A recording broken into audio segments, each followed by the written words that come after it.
c'est PowerPole de Free Your Power. Aujourd'hui on se retrouve pour une vidéo un petit peu particulière parce que je vais partager avec vous 5 secrets pour débloquer la vrille. Avant même de commencer à vous parler de ces différents secrets, il faut vraiment que vous preniez en compte qu'il y a des prérequis à avoir pour commencer le travail de la vrille. Un des prérequis super importants, c'est de maîtriser un bon équilibre statique, c'est-à-dire tenir environ 10 secondes sans bouger. Au minimum 10 secondes, d'accord? Donc je viens me mettre sur les mains et je m'assois comme si j'étais assis par terre. Donc je ramène mes pieds vers moi.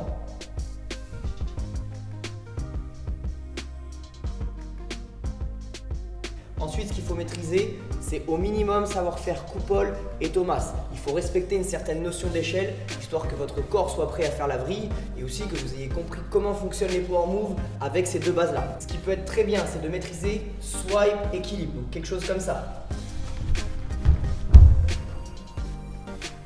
D'accord? Vous voyez, un seul swipe, je monte en équilibre, bien tendu et je maintiens ma position équilibre. Dernier point, maîtriser le bol du départ américain. De ce mouvement-là.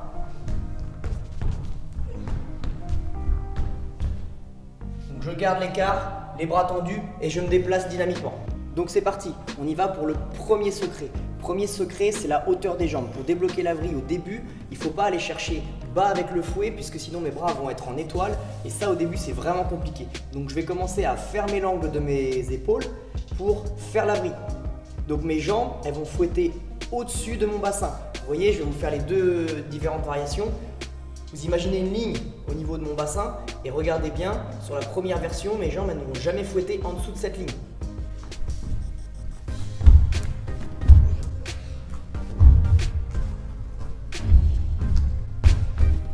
D'accord? Deuxième méthode, quand on fouette en bas, ça donne quelque chose un peu plus comme ça.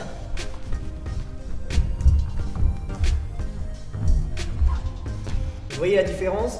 Mes épaules sont plus serrées, donc je vais chercher le sol plus près et mes jambes, elles restent en haut, elles font le fouet en haut, au-dessus de mon bassin. Et lorsque vous arriverez à faire plusieurs tours en fouettant au-dessus du bassin, vous pourrez tranquillement descendre votre fouet progressivement et vous arriverez à faire une vrille en étoile. Deuxième secret très important, c'est la réception. Souvent en fait, votre bras il n'est pas encore assez développé, il n'est pas encore assez entraîné pour récupérer le poids de votre corps quand vous faites le transfert d'un bras à un autre. D'accord? Donc 3 exercices pour renforcer votre bras. Vous avez tout simplement en fait, vous allez effectuer des petits sauts et venir vous récupérer sur un seul bras. Donc ça donne quelque chose comme ça. Toujours je garde l'écart.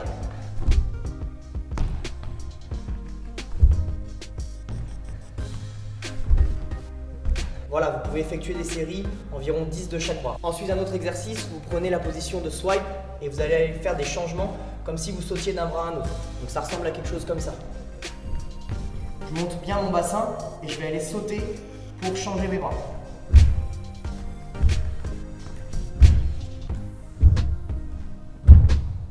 Dernier point, vous pouvez travailler et le changement de bras et également le fouet. Donc avec cet exercice-là, vous allez aller partir ici. Donc je suis sur mon pied, ma main et je vais aller fouetter pour changer. D'accord? Je vous remontre. Vous le faites dans le sens de votre vrille. Donc je pars d'ici, donc bien la jambe en haut et je vais envoyer. Et je bloque. Voilà. Donc ça c'est super important, donc ça va vous éviter ce genre d'erreur. Donc quand vous faites une vrille, que le bras il se plie, donc ça donne ça. Vous voyez là on voit bien que mon bras, j'ai fait exprès de le plier, mais c'est ce qui se passe au début quand le corps il n'est pas encore prêt. Troisième secret pour débloquer la vrille, la direction du fouet. Bien souvent ce que je vois comme erreur c'est que votre fouet en fait il n'est pas circulaire. Il va faire un tour sur lui-même alors que votre jambe elle doit aller derrière. Regardez bien. Donc là votre erreur c'est celle-ci. Vous voyez mon fouet il est juste ici alors que votre fouet en fait quand vous allez envoyer il doit aller chercher derrière. Regardez bien ma jambe droite. Il doit aller chercher derrière vous. D'accord?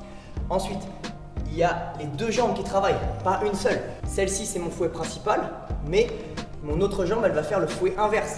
D'accord? Donc maintenant, essayez de regarder ma jambe gauche et vous allez voir qu'elle tire derrière pour me redonner de la hauteur.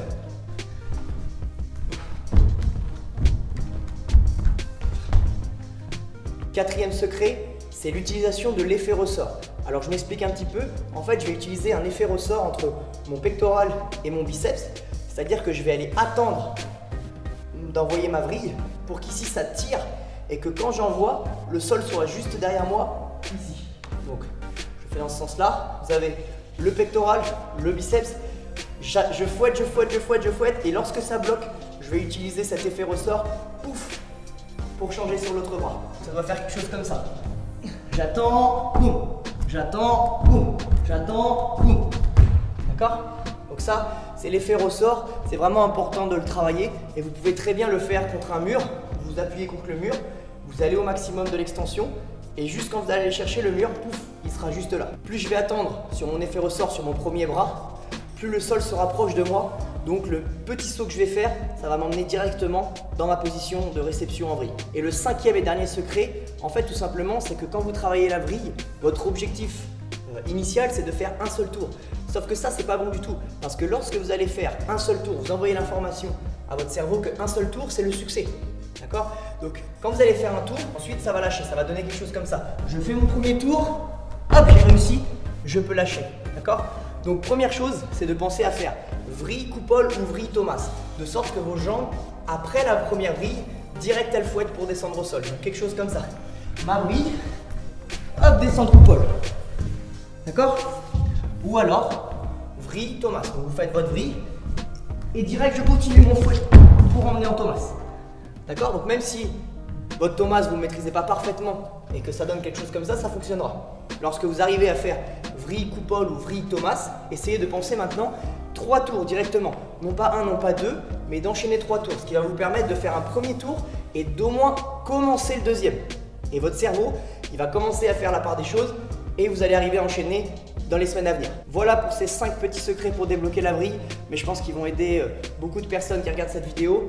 N'oubliez pas une chose, la vrille c'est dur, il faut s'entraîner dur. Vous pouvez également vous filmer, maintenant c'est facile avec les téléphones. Vous pouvez même mettre un ralenti, regardez votre direction au niveau des jambes, regardez si vous faites l'effet ressort au niveau du bras, regardez l'angle de vos bras si vous n'êtes pas trop serré et puis normalement ça devrait aller. Pour tous ceux qui veulent un peu d'aide sur leur Power Move, n'hésitez pas à rejoindre le groupe Facebook Power Move, Progression et Conseils. Plein de Power Movers, Néo Power Movers qui postent leurs vidéos d'entraînement et on s'entraide tous ensemble. Et moi je m'engage à y passer au moins une fois par semaine pour corriger et donner des conseils sur les vidéos qui ont été postées. On se capte sur Facebook, une prochaine vidéo très vite sur YouTube. Bye bye!